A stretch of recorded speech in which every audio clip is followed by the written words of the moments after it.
Well, can I just drop in one little thing? I think it's useful for people who are digging this conversation. Sure. Because Eric, you brought up about non-sexual touch.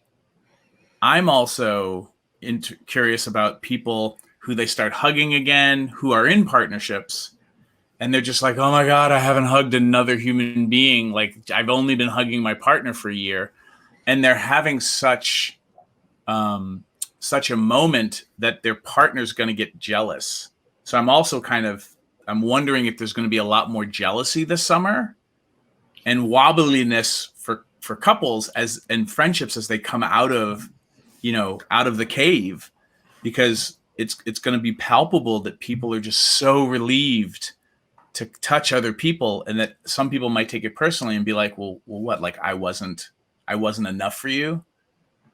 And I just think that that's something that might affect some people. Please, Reba. Well, I was just going to add, this wasn't sexual, but just today I was introduced to a friend of a friend for the first time. And, I asked, how comfortable are you? I'm fully vaccinated. Do you want to, bump elbows?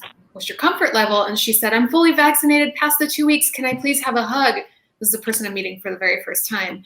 And I was like, of course you can have a hug. And she hugged me like I have never been hugged before in my life. And it was like long lost lovers. She was just like holding on to me tight. She was like, oh, thank you. I just love this hug.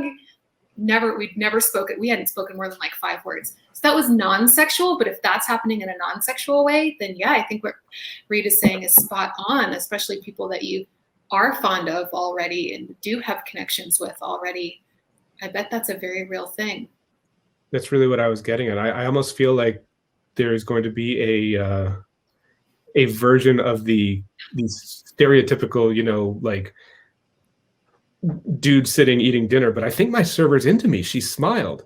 Like, we all know that that's not the accurate, but there's going to be so many more opportunities to pick up on signals that aren't actually there if touch starts feeling that good.